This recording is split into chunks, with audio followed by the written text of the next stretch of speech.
past decade was the hottest in recorded history, and this has resulted in sea level rise, floods, and chaotic storm events.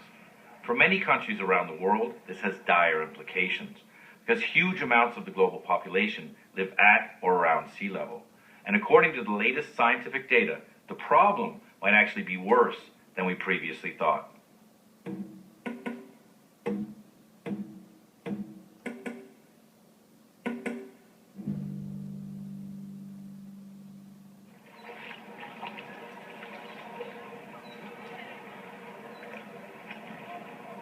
We're here in Piazza San Marco in Venice, and it's obviously flooded. There are seagulls swimming by. Why? Because the world is sinking. According to the National Oceanic and Atmospheric Administration, the global sea level has risen 22 centimeters in the last 100 years and is expected to rise anywhere from 1 to 2 meters in the next 100. This means that cities like Venice are in real trouble. Shit. It's about 11 o'clock, high tide's at noon. The water is, as you can see, already coming in. It's coming in quite rapidly. The tourist stalls, which sell Venice t-shirts and stuff, now sell temporary booties because flooding in Venice is the new normal. Buongiorno. Abierto? No. Wow. They're closed, which I can understand considering their bar is about 4 inches underwater. It's so prevalent of flooding here that they've just built a walkway and everyone's just going about their business as this is the new normal.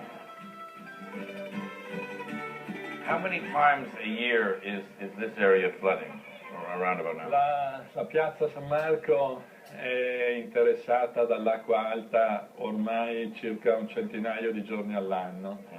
L'effetto del riscaldamento globale evidentemente si può verificare anche per la laguna di Venezia. Ci sono degli incrementi piccoli, ma ogni anno c'è qualche incremento. È un fenomeno che purtroppo, devo dire, interessa molto i turisti, che lo vedono come una cosa divertente. Per I veneziani è un po' meno divertente. If Venice is now spending 1/3 of the year underwater, and sea levels are continuing to rise, it means that not only Venice is facing a huge problem, but that many other cities at sea level around the world will, to varying degrees, have these same problems to deal with in the near future. Now, to try to understand the scope of these problems, we contacted Sir Robert Watson, a leading environmental scientist who was once the senior scientific advisor to the World Bank. We're clearly seeing changes in temperature. We're clearly seeing changes in precipitation patterns with more floods and more drought. We are seeing sea level rise. Once you get to 0.5 metre, 1 metre, 1.5 metres, then these are quite serious effects for many parts of the world, potentially displacing large numbers of people in coastal areas, low-lying deltaic areas, small island states, etc. Small island states are really quite threatened. One small island state that is particularly threatened is the Maldives, a far-flung nation that is composed of 1,192 islands spread out across the southern Indian Ocean. The Maldives is one of the lowest-lying countries on Earth, never rising more than 8 feet above sea level. And because of its problems with climate change, the Maldives has become the poster child for the climate reform movement, because what's happening today in the Maldives is in the mail for the rest of the world as sea levels continue to rise.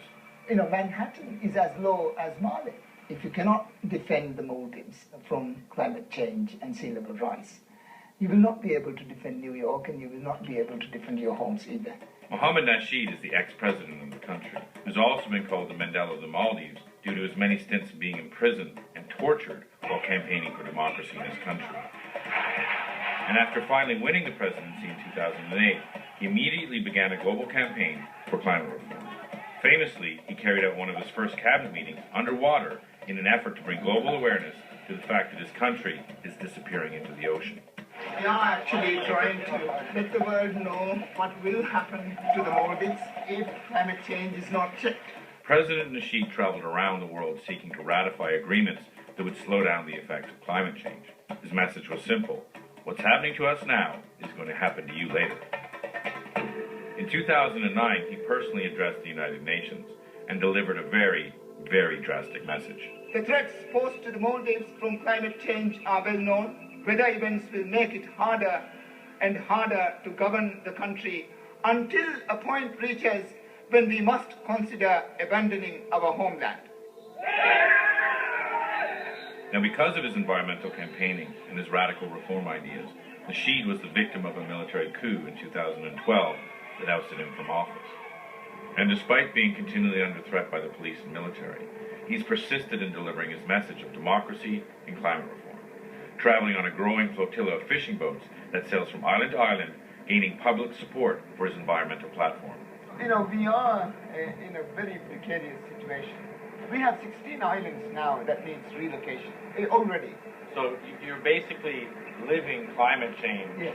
in your environment daily here in the Maldives. Yes. You would see when you go how precarious these islands are, Right. sitting on the surface of the ocean. It looks almost kind of impossible to survive. We met up with his flotilla and followed President Nasheed on his tour, preaching for the return of democracy and the continued perils of climate change.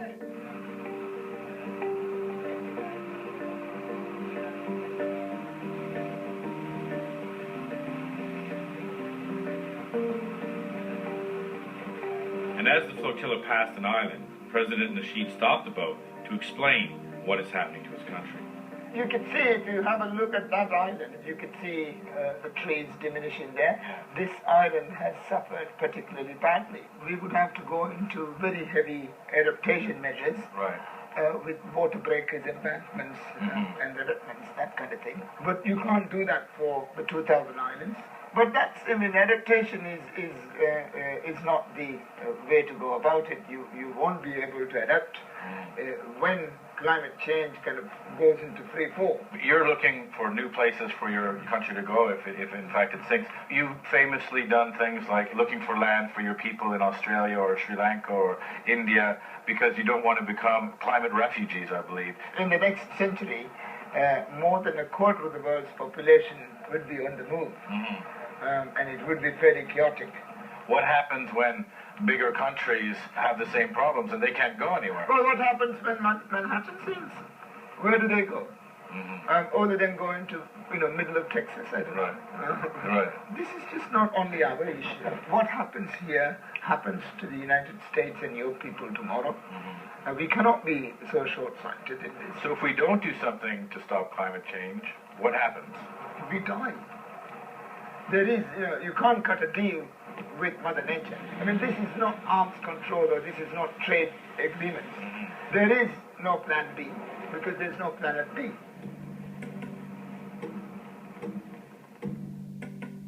I think there's over 100 cities with a population of over 1 million people currently today in coastal areas. Every one of those will have to think, how would they protect themselves? You can build infrastructure to protect yourself from sea level rise, or you can retreat and you can move inland. However, can one imagine moving New York City? Can you imagine moving Washington, D.C.? And the answer is no. You would clearly want to protect them. Humans can adapt to change. The challenge is, how do you adapt to rapid change?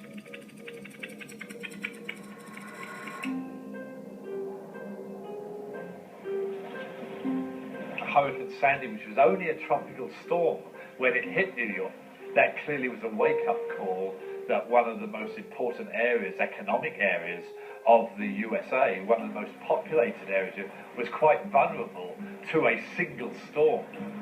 Over there is New Jersey. That's the Hudson River. And this is about 3 feet of water on my street, Desbrosses, in New York City.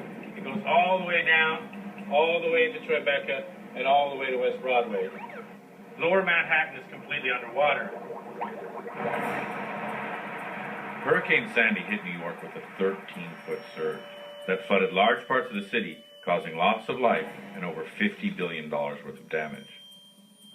So after the storm hit, we met with the Deputy Mayor of New York, Kaz Holloway, to discuss the problems the city now faces due to climate change. Right after Sandy, Governor Cuomo went on record saying, I believe this is going to happen again. Climate change is here.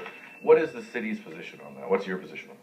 If you're asking the city's position on whether climate change is here or is a real concern, the answer to both those questions is yes, we certainly agree with that. Look at the reality of the weather patterns and the damage that it has caused. We're certainly going to see more intense storms that cause flooding and cause surge and sea level rise.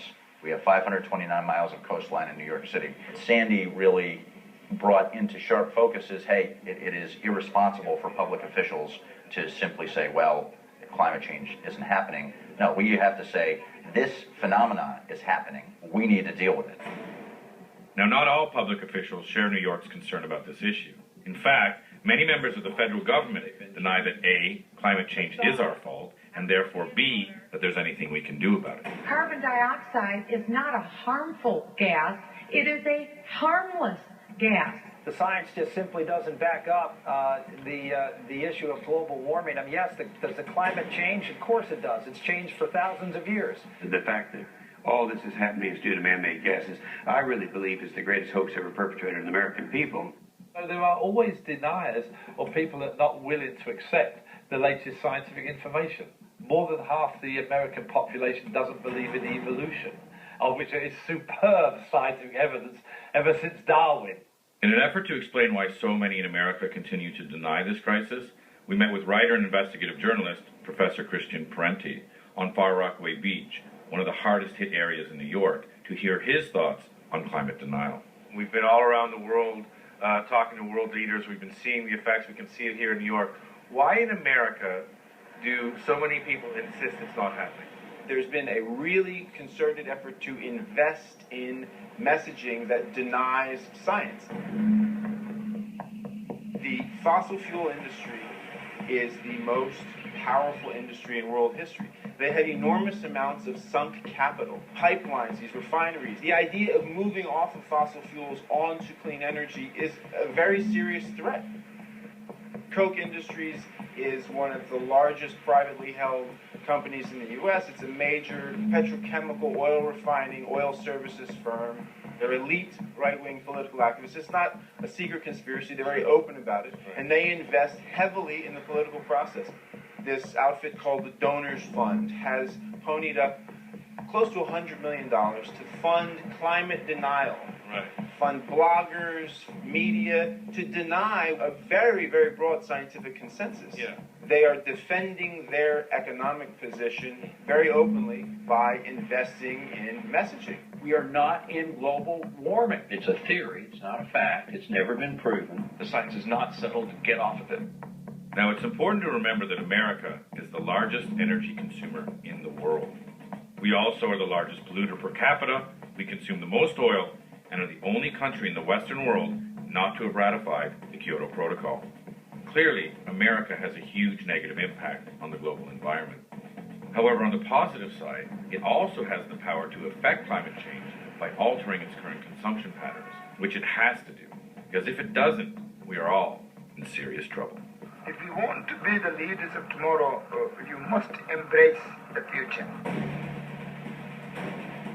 It's very hard to reverse climate change, especially issues like sea level rise. Once you set it in motion, it is just not reversible. The time to act was yesterday, and the question is, how quickly will the world wake up to the fact we have to do things differently?